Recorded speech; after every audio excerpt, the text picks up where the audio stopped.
Welcome to Melrose Unitarian Universalist Church. Our service today is called Bodies Are Awesome. Everybody should get one.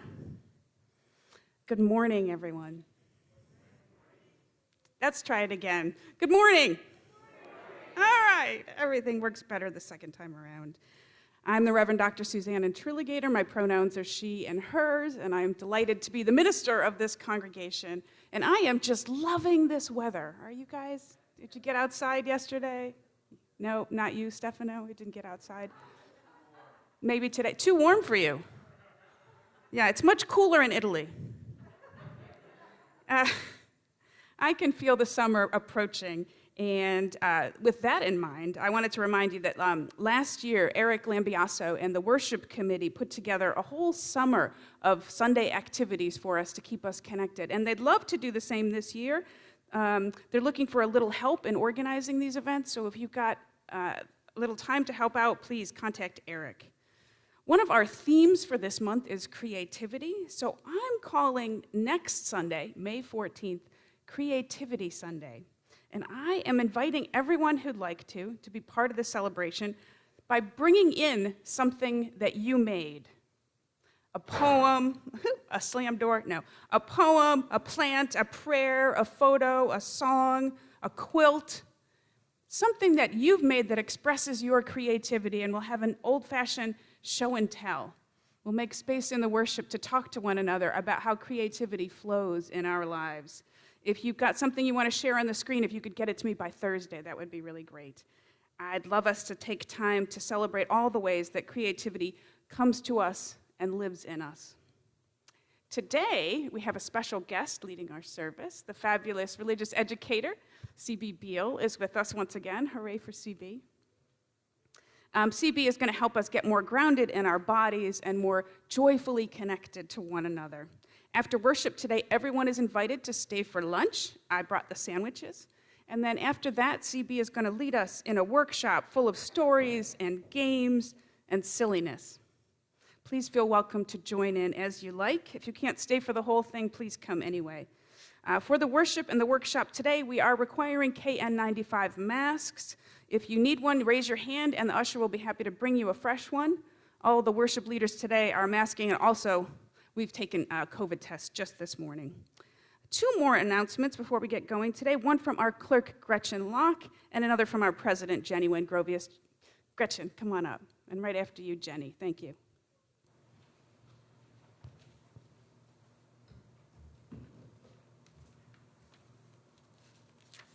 Good morning.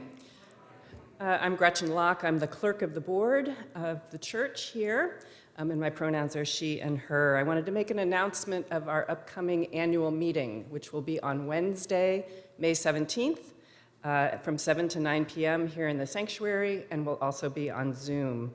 We ask for all of you to participate. The purpose is to receive reports from the officers and committees, to elect officers and directors for next church year, to adopt a budget, and to do other business that we might need to do as a congregation. You're all welcome to attend. I would note that only voting members of the congregation can vote on issues before the annual meeting.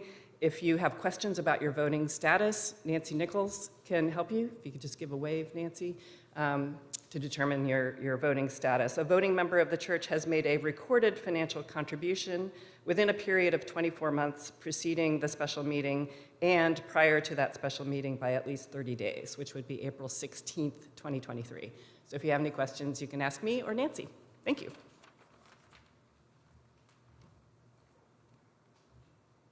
Thank you, Gretchen. And now an announcement from Jenny, the president of the board. All right, good morning, everyone.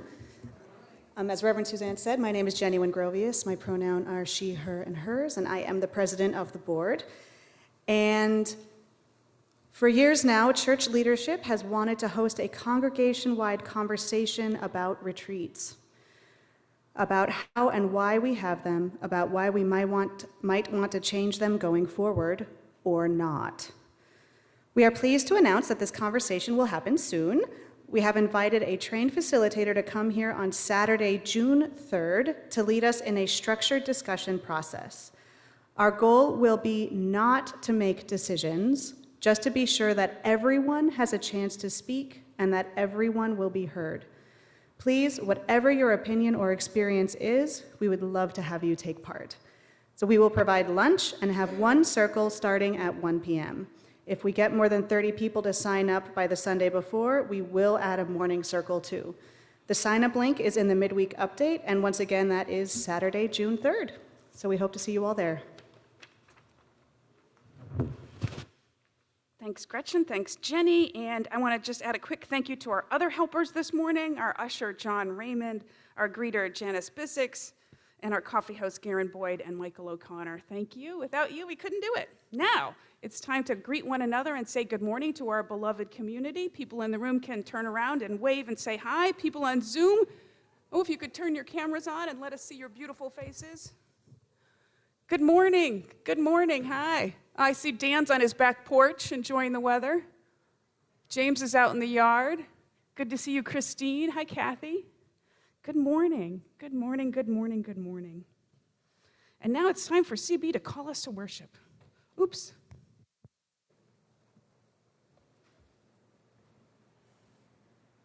Good morning. I'm CB Beal. My pronouns are they, them, and theirs. I call us to worship this morning with these words from the late Elandria Williams. We are worthy not because of what we produce, but because of who we are. We are divine bodies of light and darkness. You are not worthy because of what you offer, not because of what is in your mind, not because of the support you give others, not for what you give at all. We are worthy and whole just because. In this great turning, in this great pandemic, in this radical readjustment and alignment, we are not disposable. We are needed. We are whole. Welcome home. Welcome to worship. And now we will light the symbol of our faith, the flaming chalice. And here to light ours this morning and lead us in our covenant is longtime member Nyla McCulloch.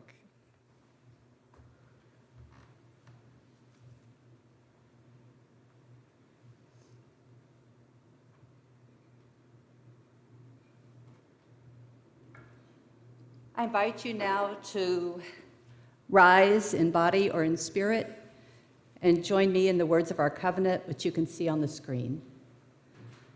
Love is the doctrine of this church. The quest for truth is its sacrament, and service is its prayer. To dwell together in peace, to seek knowledge in freedom, to serve humankind in fellowship, to the end that all souls shall grow into harmony with the divine. This is our great covenant, one with another and with our God. Thank you. Please, if you're standing, and join the choir and myself for our opening hymn, Meditation on Breathing. If you prefer your hymnal, it's number 1009 in the teal hymnal, and the words will also be projected.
Human brains anchor our thinking in story. Today's story is That's Not My Name by Anush Syed.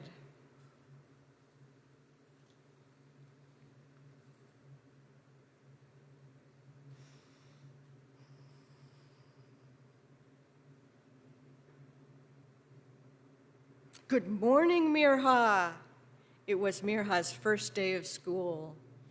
I love you, Mirha. Oh, good luck, Mirha. In the morning, Baba made her favorite breakfast. Mama kissed Mirha's forehead, and then Nanny waved them goodbye. Mirha had been waiting for months to start school. She was so excited to learn, to play, and most of all, to make new friends. She shyly stood in front of the class and said, "My name is Mirha." Mirha thought her name was simple and easy, but the other kids couldn't say it right. Hey, Minna. Miriam. Mira. Hey, Miro. Mireille. Oh, hey, Nira. Niha? Yo, Mara. They stretched out the I until it sounded like an E and the R sounded wrong, and some people forgot the H. Even some of her teachers said it wrong. Is Minna here? Said the teacher.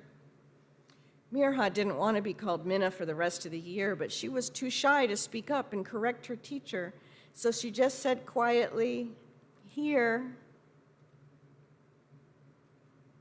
Hayden asked Mirha if he could call her Maya. He said that would be easier for everyone to say. She wanted to shout, "That's not my name!" but she didn't.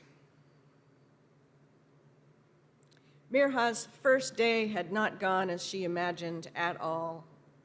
Why can't anyone say my name right? She wondered sadly. Mama and Baba and Nanny can say it. Why can't anyone else? Mirha felt like giving up. She thought about changing her name to something easier, something other kids would think was normal. If she had a different name, no one would get it wrong when she ordered hot chocolate at cafes. Maybe she could finally find a keychain with her name on it. Maybe she could make some friends. When she arrived home, Mirha told Mama about her plans to change her name, but Mama did not look happy. "You have a beautiful name," she said. Mirha means happiness in Arabic. The first time I heard you laugh, I knew it fit you perfectly. I know your name is different from your classmates, but that isn't a bad thing. It just means it's unique and special. Your name is something to be proud of, and no one can take that away from you. Mama said Mirha shouldn't change her name for anyone. If people can remember names like Beethoven and Tchaikovsky and Michelangelo, they can remember Mirha. You're right, Mama. I'm proud of my name, and I love what it means. I can't wait to tell the whole world that my name is Mirha. Mirha kept Mama's words close to her when she went back to school the next day. My name is Mirha, not Maya, she told Hayden proudly, and explained how to pronounce it properly. Oh, I'll make sure to say your name right from now on, Mirha, said Hayden. I'm really sorry I hurt your feelings yesterday. When he asked if they could play together, Mirha smiled. She had just made her first friend at school. Sometimes people still got it wrong, but that was okay, because now Mirha knew what to say. That's not my name. Now Mirha has so many friends at school.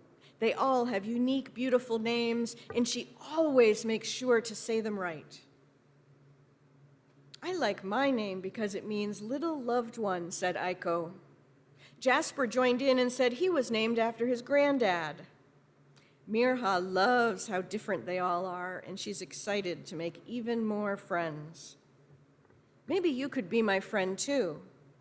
My name is Mirha. What's yours? I would love to hear you all say your names right now. Thank you. That's the end. Thank you for listening to my story today. I believe the children...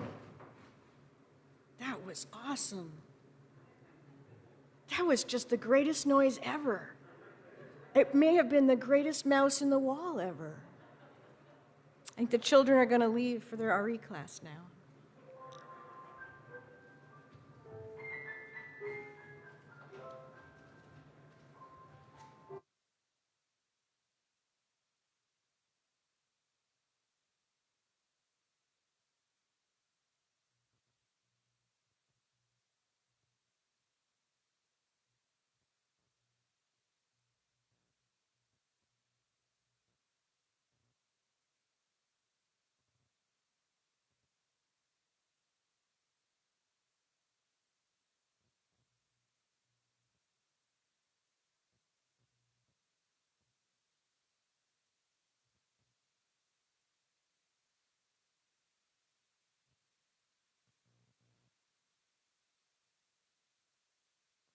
Each Sunday in the center of our service, we take time for quiet, for peacefulness, a time when each of us can connect to the holy, however it is we understand the holy to be. Let's begin that time by closing our eyes, breathing deeply,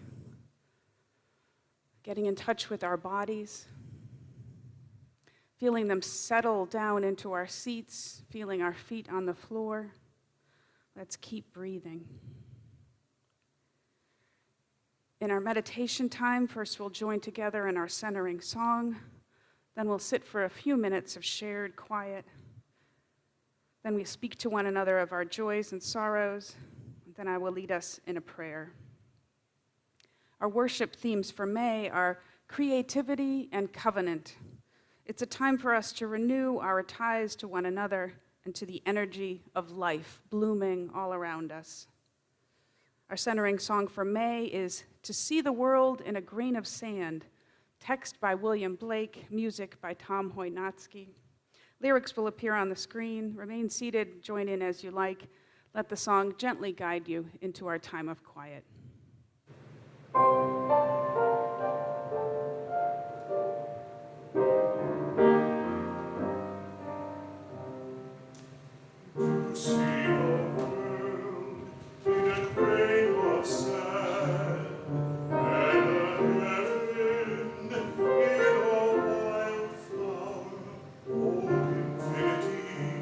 In the palm of your hand, and eternity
It is our tradition every Sunday to share with one another the milestones of our lives, our personal joys and sorrows.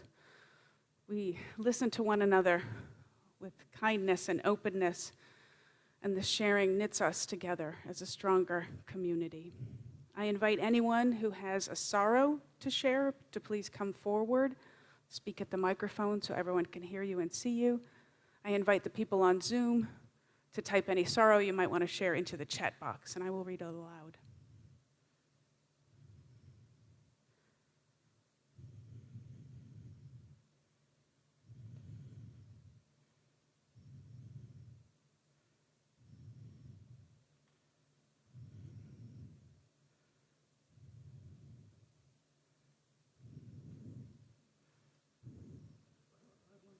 Oh, let's see. Is that on?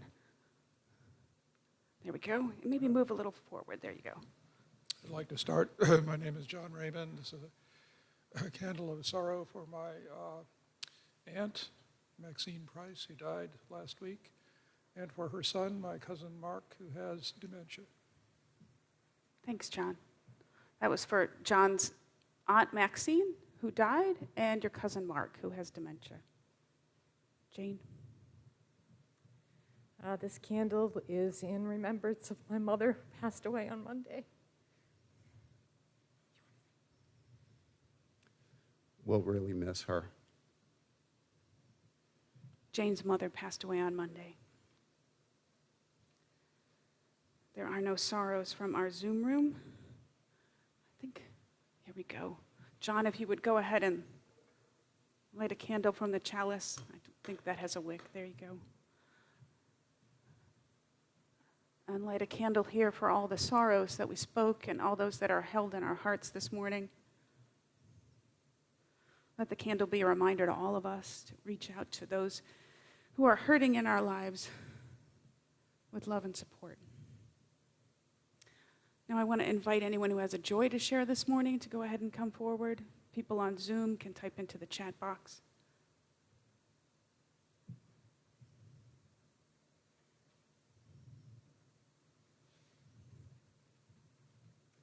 Hello again. My candle of joy is I am working on a master's degree in marriage and family therapy, as many of you know, and I finalized the site where I'll be doing my internship, and I will be able to incorporate spirituality into the work I do with couples. I'll be able to focus on mostly couples, which is what I want to do, and that's very, very rare to find that opportunity, so I just wanted to voice it and just say I'm extremely grateful for that. So, Good for you. Good morning. This is a twofer. Just wanted to express joy for yesterday. My husband and a friend of ours and I went on the West End neighborhood tour conducted by Paul and Michelle's son, Sebastian Belfanti. And it's really interesting. He does a great job. It was really fun. So I highly recommend it. Second thing is with just ecstatic joy that I can report that our son Cameron and his partner Emily are getting married pretty much right now. Wow. In a redwood forest in California. They wanted to have a private ceremony, so they're out there with an officiant and a photographer getting married right now, which is very exciting. Wow. Well, let's hold them in our hearts and wish them well. Thanks, Gretchen. Liz. Hi, my name is Liz. This is the season of graduations, and this weekend, my brother's youngest daughter, Alban Folser, received her PhD in clinical psychology from the University of Texas. She did her doctoral thesis on shame, and I witnessed her defense, and it was really fascinating. I think she has a very interesting career in front of her. We're so proud of her. They call her little baby Alban. Congratulations, Alban. And one joy from our Zoom friends, Dan Griscom writes, "Spring has sprung." That is a joy we can all share. Thank you, Dan. John, if you would go ahead and light this other candle as a symbol of all of our joys and a reminder to feel and show our gratitude for all the many, many blessings in our lives. Thank you, John.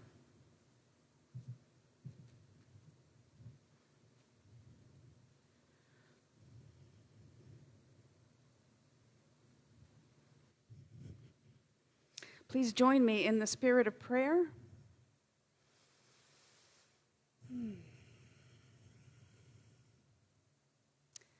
Spirit of springtime bursting forth all around us, we see you in sharp green buds springing from tree branches, unfolding into bright leaves. Spirit of springtime, we see you springing up from the ground, bright green grasses and weeds and ferns, herbs, rising back to life.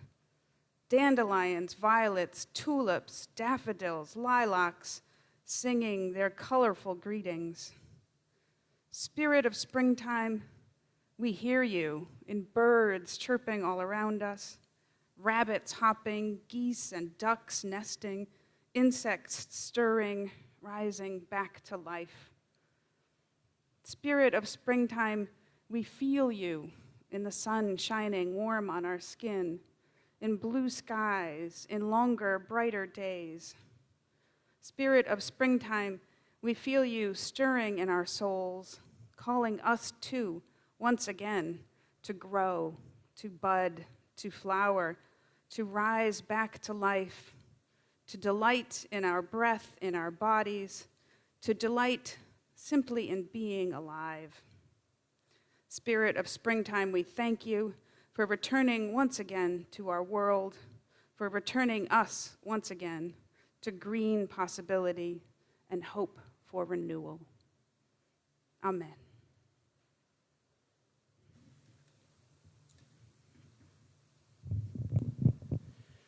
This church is a self-supporting organization funded by your generous annual pledge. You may also contribute to our weekly collection plate, which we split every month with a deserving cause. Folks on Zoom can donate either way using the orange button at the top right corner of our homepage at melroseuu.org.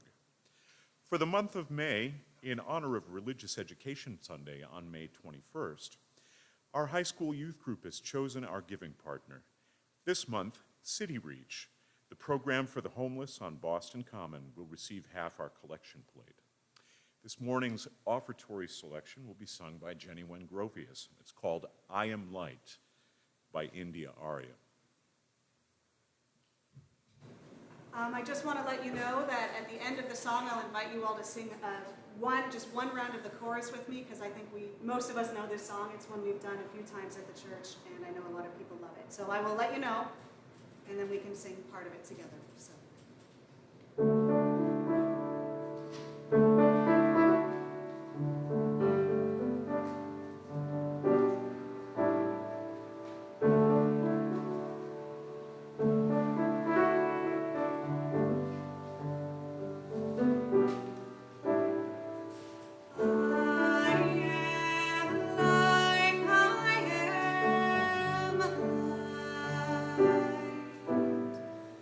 I am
So if you know the words, sing it with me. Just do it a couple times.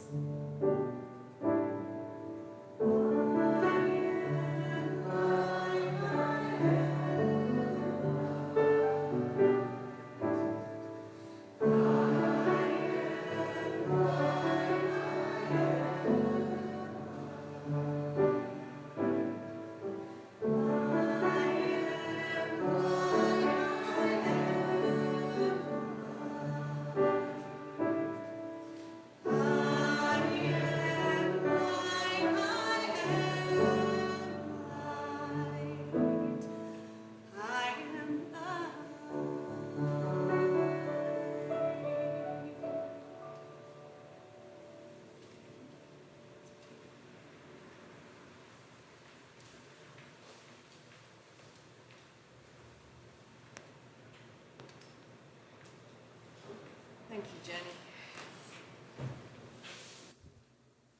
Suzanne, could we maybe open the door there for the cross breeze?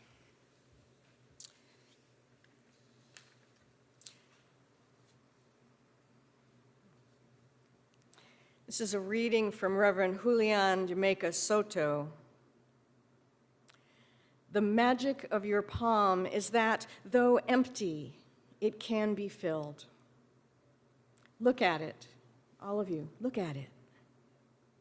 One of the planes of creation with which your body is equipped, lines sweeping out to fingers and the marvels of opposable thumbs, that single leap towards grasping. And do not fear if you do not have hands, for we know that you too create. And together, we take up what it means to hold a value and make it come alive. More than only thought and feeling, rather being, doing, and becoming. A sculpted expression, colorful, an embodiment of why we are, what we do, and what we will yet become.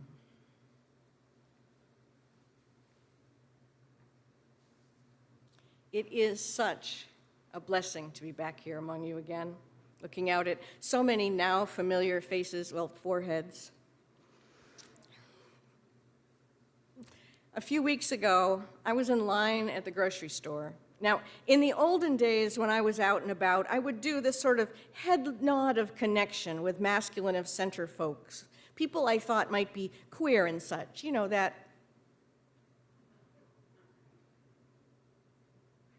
Nowadays, I do it with other people who are wearing a mask. In this particular moment, I was doing it for both reasons. It is a cool and reserved acknowledgement that I see you. A man with a baby came up to the checkout line that was in between me and these two other people, and I could not help myself. I made those baby face looking faces. Oh, hi, baby. I noticed that so did the other people on the third aisle over there.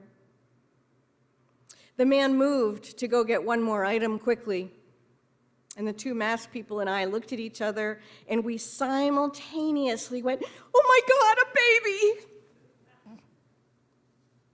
Waggling our hands like that and everything. The dad came back and I said, "I'm really sorry. People probably always greet you second now, right?"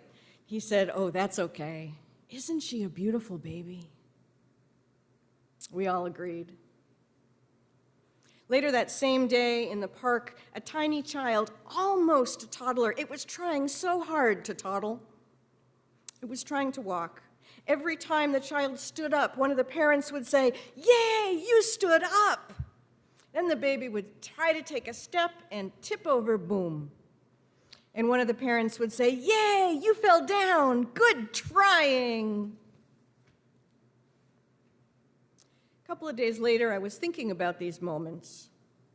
I won't lie and tell you it was the same day, but soon after, I had turned on the TV and there was an advertisement for a product that was supposed to help with crepey skin. Now, it is just a true thing that our skin changes over our lifetime. Baby skin, teenager skin, skin with eczema, skin with freckles, skin with veins or hair or both. Skin changes after pregnancy, and then, yes, when we're older, it starts to get little puckers. The texture changes. When it happens, we're sometimes surprised the first moment. Oh, I'm my Nana now. But it's normal. Skin is an organ, and like all of our organs, as it ages, things change. Bodies change. But in this case, with this product, they were inviting us to purchase it to make us beautiful again, to make our skin beautiful again. The ad showed a woman who said, "My husband wants to touch my skin again." And my heart broke. Her husband didn't want to touch her skin because she, as no doubt he, was aging. And we've all seen these ads. They're as all the products. Somehow, between babies and later, what is first understood as universally beautiful, a being in a body, becomes not. Babies are beautiful, and the rest of us are what, piles of junk? What happens there? At what point do people around a child stop squealing and cheering for them and begin to poke and find fault? And at what point do we, now adults, find that we have internalized some of those messages? The truth is, it happens at different times and in different ways to so many of us. We may understand that we were once beautiful, but then the messages started about how we were not whole, we were not strong enough, or pretty enough, or handsome enough, not smart enough, so much not enough in this culture. In our story today, it was a blessing for Mirha that her parents supported her to correct people when they used the wrong name, or I might suggest pronoun, for her. She was not being taught to make herself smaller for other people's convenience. So many of us were. Or others of us were taught to expect other people to capitulate to our desires to make their lives easier. Most of us learned this in families supported by culture and religion. Families, culture, and religion that all too often prioritized patriarchy and Puritan culture. I mean, honestly, it's no wonder we struggle with covenant. It's no wonder we struggle with how we can expect to be treated in this world, how we should treat others, when at some point in our earliest lives, our experience became inconsistent at best. But let's move on from that moment. Okay, take a breath with me. I invite you to think back to your childhoods and to think about the breakfast table, whatever it may have looked like. What were the beverage options for breakfast? It will vary some depending on age. In my 1960s childhood, my beverage options were Tang or milk. Those were my choices. Sometimes prune juice if circumstances warranted. My parents' beverage options were coffee, light or black. There was Lipton tea in the cupboard, the cupboard for like the weird company. What were the beverage options for you for breakfast when you were in like early elementary? Would you turn to a neighbor and tell them and then listen to them tell you?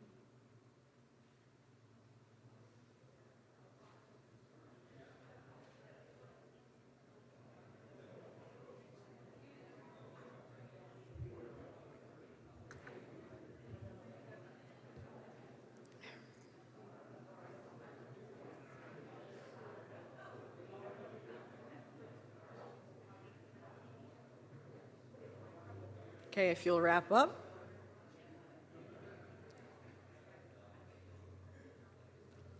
Thank you all. I was sent to kindergarten wearing patent leather shoes and what someone thought was a cute little dress. I didn't want to wear a dress, but it was expected every single day. It wasn't until second grade that I finally got to wear a proper pair of pants and some sneakers. I would like to invite you to reflect again now for another moment. What clothes did you wear to early elementary school, and how did you feel about those clothes? Think about it for a moment.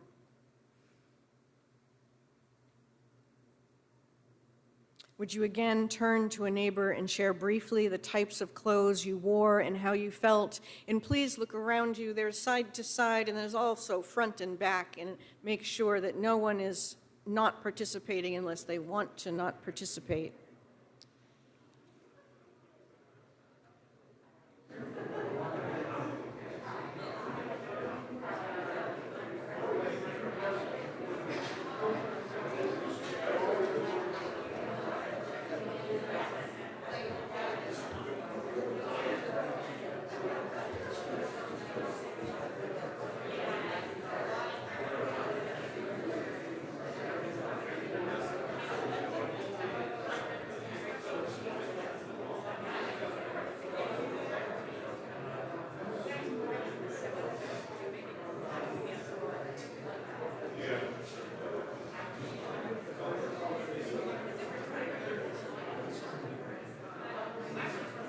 If you could finish up.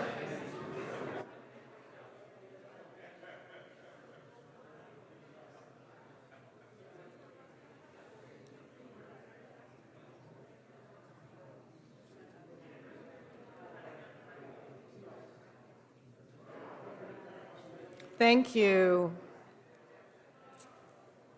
If you could finish up.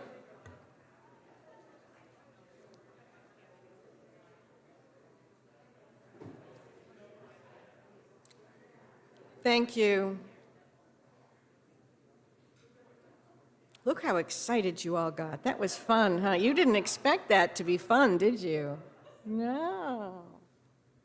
For me, and I think probably for so many of us, there were two ways to have coffee, black or light, tang or milk, dresses or pants, and there were two genders. And more, there was a right way and a wrong way to be a person in a body with a gender. There were rules about gender if you could figure them out and follow them. I couldn't. In 5th grade, I was marched into the junior high gymnasium with all the other kids who were called girls. They showed us a film strip produced by a sanitary napkin company. It told us how to use a sanitary pad and how to work the clips that went with the belt. If you've never heard of such a thing, you're young, just be thankful. Just so thankful. We also got a quick look at a diagram of reproductive organs, where a baby grows, and oops, wait, the bell rang. Gotta go, it's time for social studies. No time for questions today, kids. Now, the boys had a similar film strip, I am told, but to this day, although I'm a sexuality educator, I've never seen it. It might be a myth, I don't know. Even those of us who grew up after film strips became a memory of antique technology, many of us were taught that being a girl had simply to do with how our bodies worked, and that was the end of the conversation.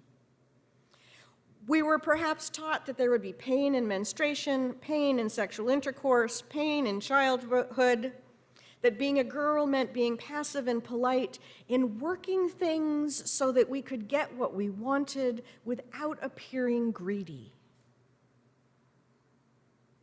and that we would have to fend off boys in order to wait until marriage. Many others of us were taught that being a boy had to do with how our bodies worked and how we were assertive or aggressive. Those of us called boys were told we would have desire. The boys got to have desire. And that would involve some suffering on their part because it was best to wait for marriage. When we were a little older, We may have been taught the very basics, as my friend Steve and colleague Steve Caldwell says, of genitals and friction. Most of us were not taught that bodies are awesome.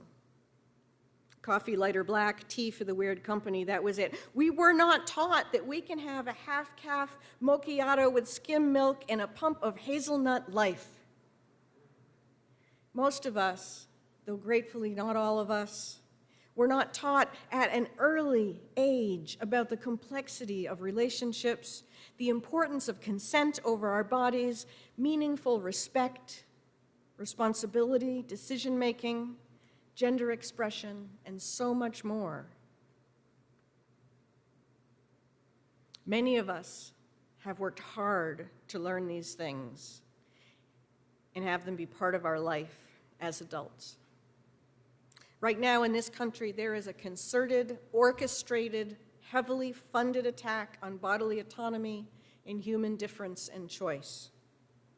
Opposition to sexuality education, reproductive rights, anti-gay and anti-trans legislation, opposition to diversity education.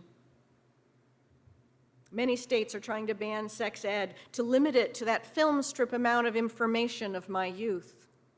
A suggestion that what they taught 50 years ago was perfectly good enough. Now, the truth is that we have to start that there are only 30 states, even before this effort to end this kind of education, there are only 30 states that require any kind of sexuality and consent education in public schools. And 22 of those states require that if it's provided, sexuality education must be medically, factually, and technically accurate. A state senator in Illinois said last year that there were contentious provisions in their Senate bill on sex ed that had passed. The first one was the requirement that kindergarten children be taught about consent. Contentious, letting children be the bosses of their own bodies. Sorry, accidental sarcasm. In New Jersey, there's a bill in the works to prohibit education about gender identification, sexual orientation, and all forms of sex education to children in K to 5th. Like the Florida Don't Say Gay bill, it makes teachers afraid to say anything because the determination of what is developmentally appropriate isn't made by professional organizations that have expertise in this, but by lay people who don't support sexuality education, gay people, trans people, or rights. In Florida, after an entire year of the Don't Say Gay bill, there are still schools that have classrooms with libraries that are covered up because the books have not yet been vetted.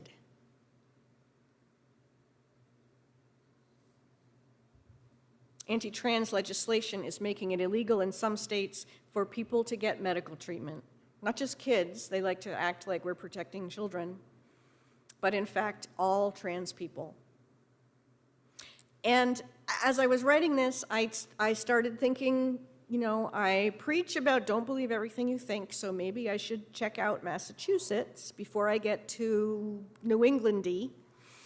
And I looked it up. And although our state is a relatively safe state from this kind of anti-trans or anti-gay legislation, Massachusetts schools aren't required to teach sexuality education or consent education. And if a school does choose to teach it, there's no requirement to include sexual orientation, gender identity, or consent. And we are one of the 22 states where there is no requirement that it be medically accurate. But bodies are awesome, right? Like, they really are. I said that phrase for the first time. Bodies are awesome. Everybody should get one, to a room full of 5th graders who were like, I had to follow it up with, oh, wait. So the thing is, in this time of real pressure to remove bodily autonomy, We can think about the children, but I also think it is so important for us to think about adults, because don't we also deserve a do-over? Don't we deserve an opportunity to explore who we are, how bodies work, how we are human bodies in relationship with other human bodies, sexual and non-sexual, in all types of relationships in social settings? Now, bodies are awesome, and it is also true that all bodies can't do all the things. Some bodies move easily. Some bodies move slowly or with discomfort and in pain or in directions that weren't intended. But all bodies can experience pleasure, and all bodies can do something that is strong and brave, can connect with other humans in loving and consensual ways. I believe it is our responsibility as Unitarian Universalists to not only fight legislation, but in our very relationships, support young people and adults to find out the ways, sometimes new ways, that our bodies are strong and brave, to set boundaries and to reach out for connection, to find the words that describe who we are. Bodies are the avenue through which humans experience agreeable, consented touch. So important for human health. Absolutely nothing was taught to me as a child in what was called sex ed that sounded as beautiful as Reverend Soto's lines, "The planes of creation with which your body is equipped." That is the sound of bodies being awesome. There was little in that education that helped me figure out who I am as a person, how I could expect to be treated in the world, how I would treat others, or how my body would change over time again and again and again. But so much is different now. Now when we go to the coffee shop, we can all get a caramel macchiato latte with extra foam and 2 pumps of hazelnut, or chamomile tea with wildflower honey and oat milk. As a culture, we have adapted well to the increases in options and choices in a capitalistic kind of way, to specializations targeting our personal preferences for just the exact right beverage. We've done less well with getting our collective heads around the complexities of body and gender. Once people can no longer understand or must no longer understand their gender as dress or pants, dolls or Pinewood Derby racers, everything gets better for everyone. Once young people can learn that they are actually and meaningfully in charge of their own bodies, things get better for everyone. Because bodies are awesome, but they don't come with built-in manuals. We support one another in our bodies every time we wear masks to ensure that we don't accidentally give someone a disease that has a 1 in 10 chance of long-term illness. Thank you. We prove bodies are awesome every time we check for consent before hugging someone. We prove they are awesome every time we acknowledge that bodies change, and that's just life. When we sit together and share stories about how we were raised, our experience of learning how to be a man or learning how to be a woman or a girl, how to perform masculinity or femininity in a way that would keep us safe, when we sit together and share these stories, we all get better. These last months together, you and I, we have explored the practices of bearing witness, of not believing everything we think, noticing our thoughts and our reactions as we listen to others, and prioritizing consent over curiosity. Today is the last workshop of this whole sermon and workshop series, and I invite you to come and bear witness to one another. Stories and laughter, games and giggles, curiosity and consent. Because it's not just the children. we too deserve opportunities to explore together who we are in love, in covenant. We deserve it. I hope I'll see you later. Our closing hymn is "We Shall Be Known" by MUUC.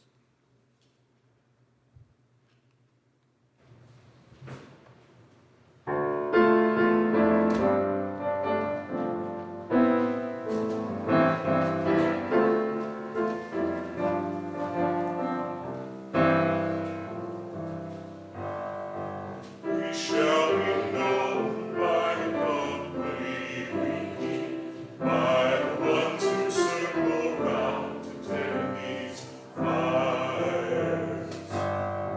We shall be known by the ones who sow and reap the seeds of change alive and deep within the earth. It is time now that we cry. It is time we lead ourselves into the well. It is time now, but time to be alive in this great journey. We shall learn to be in love. This great journey we shall learn to be in love. We shall be known by the company we keep, by the ones who circle round to tend these fires. We shall be known by the ones who sow and reap the seeds of change alive from deep within the earth.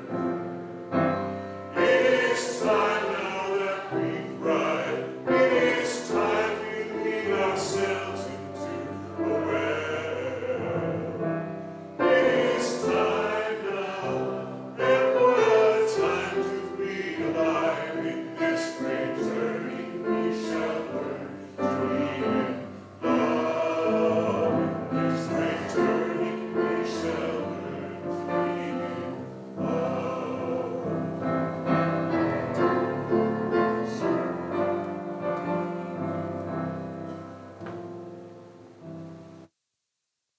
Thank you, Tom. Please, if you would remain standing for just a minute and join me in the chalice extinguishing words. We extinguish the flame, but not the light of truth, the warmth of community, or the fire of commitment. These we carry in our hearts until we are together again. Thank you. You may be seated. Our worship is ended. Thank you so much for making time to join together. Thank you to everyone who's joined us on Zoom. Thank you to Tom and Bill and CB. Please join us just after a quick postlude from Tom. Join us for coffee hour and lunch in Parish Hall. And please, everyone, feel welcome to stay for CB's workshop. Thanks, everyone. Thanks for worshiping with us today, and happy Sunday.